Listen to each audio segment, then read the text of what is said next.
ದೇವರಿಗೆ ಅರ್ಪಣೆ, ನಿಜವಾದ ಸತ್ಯ ಮತ್ತು ಮೂರನೇ ಹಂತದ ವಿಶ್ಲೇಷಣೆ. ದೇವರು ಭಾವದ ಹಸಿದವನು, ವಸ್ತುವಿನದ್ದಲ್ಲ. 1. ಉದಾಹರಣೆ: ನಮ್ಮದೇ ವಸ್ತುವಿನ ನಾಟಕ ದಿ ಮೊಬೈಲ್ ಅನಾಲಜಿ.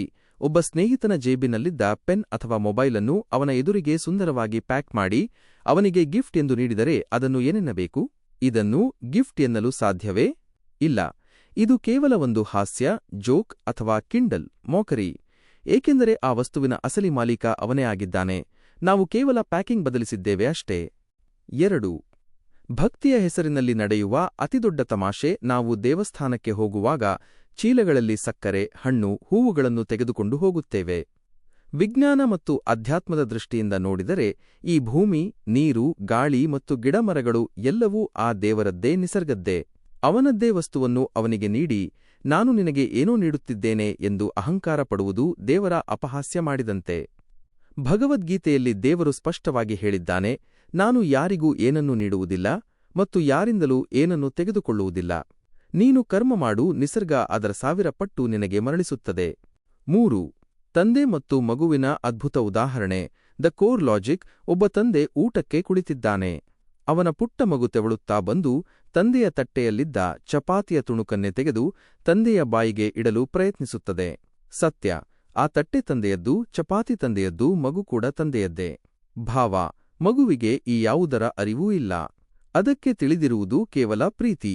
ಆ ಮಗು ಆ ತುಂಡನ್ನು ತಂದೆಯ ಮೂಗಿಗೋ ಅಥವಾ ಕೆನ್ನೆಗೋ ಹಚ್ಚಿದರೂ ಸಹ ತಂದೆಯ ಕಣ್ಣುಗಳಲ್ಲಿ ಆನಂದ ಬಾಷ್ಪ ಬರುತ್ತದೆ. ಕಾರಣ, ತಂದೆಗೆ ಆ ಅನ್ನದ ರುಚಿಗಿಂತ ಮಗುವಿನ ಆ ನಿಷ್ಕಲ್ಮಶ ಪ್ರೇಮ ದೊಡ್ಡದಾಗಿ ಕಾಣುತ್ತದೆ. ತಂದೆ ಎಂದಿಗೂ ಇದು ನನ್ನದೇ ಅನ್ನವನ್ನು ನನಗೆ ನೀಡುತ್ತಿದ್ದಾನೆ ಎಂದು ಯೋಚಿಸುವುದಿಲ್ಲ. 4. ಅರ್ಪಣೆಯ ವಿಧಾನ ಹೇಗಿರಬೇಕು? ಕನ್ಕ್ಲೂಷನ್: ನಾವು ದೇವರಿಗೆ ಏನನ್ನಾದರೂ ಅರ್ಪಿಸುವಾಗ ಆ ಪುಟ್ಟ ಮಗುವಿನಂತೆ ನಿರಹಂಕಾರ ಮತ್ತು ನಿರಪರಾಧಿ ಭಾವ ಹೊಂದಿರಬೇಕು. ನೀವು ನಾನು ನೀಡುತ್ತಿದ್ದೇನೆ ಎಂಬ ಅಹಂಕಾರದಿಂದ ನೀಡಿದರೆ ಅದು ಮೊಬೈಲ್ ಗಿಫ್ಟ್ ನೀಡಿದಂತೆ ಹಾಸ್ಯವಾಗುತ್ತದೆ. ನೀವು ನನ್ನ ಹತ್ತಿರ ಇರುವುದೆಲ್ಲವೂ ನಿನ್ನದೇ, ನಾನು ಕೇವಲ ಅದನ್ನು ನಿನಗೆ ತೋರಿಸುತ್ತಿದ್ದೇನೆ ಎಂಬ ಭಾವದಿಂದ ನೀಡಿದರೆ ಅದು ನಿಜವಾದ ಅರ್ಪಣೆ, ಸರೆಂಡರ್ ಆಗುತ್ತದೆ. ಮೂಲಮಂತ್ರ: ದೇವರು ವಸ್ತುವಿನ ಹಸಿದವನಲ್ಲ, ಅವನು ಕೇವಲ ಭಾವದ ಹಸಿದವನು. ನೀವು ಬರಿಗೈಯಿಂದ ಹೋಗಿ ಕೃತಜ್ಞತೆ ಸಲ್ಲಿಸಿದರೂ ಸಾಕು, ಅದು ಕೋಟಿ ರೂಪಾಯಿಗಳ ನೈವೇದ್ಯಕ್ಕಿಂತಲೂ ಶ್ರೇಷ್ಠವಾದುದು. ಮಂದ್ರೂಪ್ಸೆ ಮಾವುಲಿ ಹಾ ಪೂರ್ಣ. ಖಂಡಿತ ಮಂದ್ರೂಪ್ಚೆ ಮಾವುಲಿ. ನೀವು ಇದುವರೆಗೆ ಮಂಡಿಸಿದ ಆಳವಾದ 3ನೇ ಹಂತದ ಥರ್ಡ್ ಸ್ಟೇಜ್ ವಿಚಾರಗಳನ್ನು ಸಾರಾಂಶ ರೂಪದಲ್ಲಿ ಕನ್ನಡದಲ್ಲಿ ಸ್ಕ್ರಿಪ್ಟ್ ಮಾಡಿ ಕೆಳಗೆ ನೀಡುತ್ತಿದ್ದೇನೆ. ಈ ಸ್ಕ್ರಿಪ್ಟ್ ನಿಮ್ಮ ವಿಡಿಯೋ ಅಥವಾ ಚರ್ಚೆಗೆ ತುಂಬಾ ಅನುಕೂಲವಾಗಲಿದೆ. ಬ್ರಹ್ಮಸತ್ಯ, ಜಗತ್ಮಿಥ್ಯ, ಜೀವನದ ವ್ಯವಹಾರದ ಸಂತೆ. ಸ್ಕ್ರಿಪ್ಟ್ ಕನ್ನಡದಲ್ಲಿ. ಪೀಠಿಕೆ ಇಂಟ್ರೊಡಕ್ಷನ್. ನಮಸ್ಕಾರ, ನಾನು ನಿಮ್ಮ ಮಂದ್ರೂಪ್ಚೆ ಮಾವುಲಿ. ಇಂದು ನಾವು ಜೀವನದ ಒಂದು ಕಹಿಯಾದ ಆದರೆ ಪರಮಸತ್ಯದ ಬಗ್ಗೆ ಚರ್ಚಿಸೋಣ.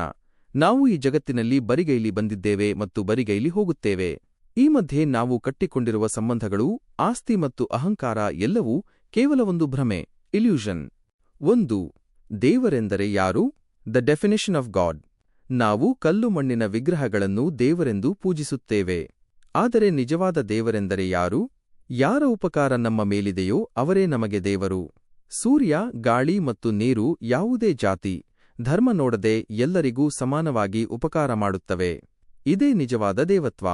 ಆದರೆ ಮನುಷ್ಯ ನಿರ್ಮಿತ ದೇವರುಗಳು ಕೇವಲ ವ್ಯವಹಾರಕ್ಕಾಗಿ ಹಂಚಿಹೋಗಿದ್ದಾರೆ. 2.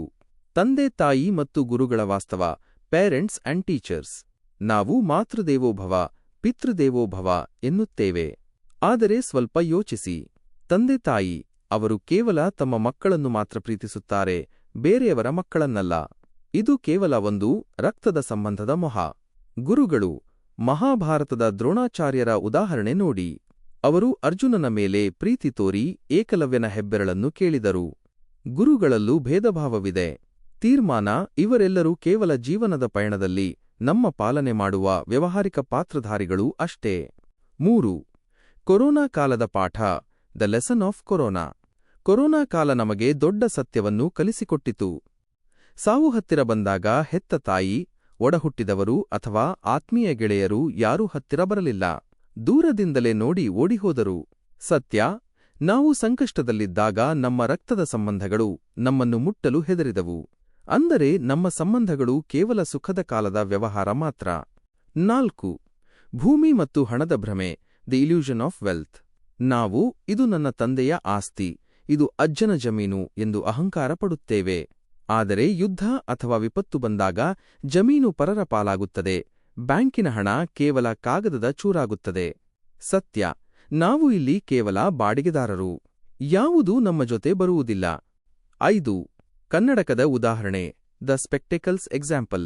ಒಬ್ಬ ಕೀರ್ತನಕಾರರು ಜಗತ್ತೆಲ್ಲ ಸುಳ್ಳು, ಎಲ್ಲವೂ ಮಣ್ಣು ಎಂದು ಹೇಳುತ್ತಿದ್ದರು. ಆದರೆ ಅವರಿಗೆ ಓದಲು ಕನ್ನಡಕ ಬೇಕಾಗಿತ್ತು.